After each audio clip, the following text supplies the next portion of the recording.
పహల్గాం ఉగ్రదాడి పాకిస్తాన్ చేయించిందే. చేయించింది చీఫ్, వాళ్ళ సైనిక చీఫ్ ఆసిఫ్ మునీర్. ఇప్పుడు ఆ పదవి కూడా ప్రమోషన్ పొందాడు. అతనికి మత పిచ్చ విపరీతంగా ఉంది.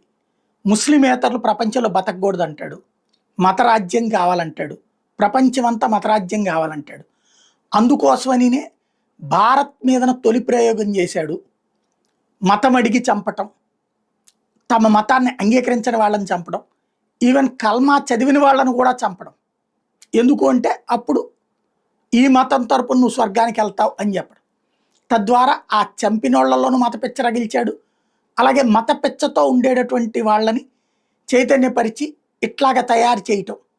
ఇది ఈ దాడి వెనకాల ఉద్దేశం. ఈ విషయాన్ని తేల్చి చెప్పిన మంత్రి భారత విదేశాంగ శాఖ మంత్రి జయశంకర్. ఊరికినే మాట్లాడ్డాయన.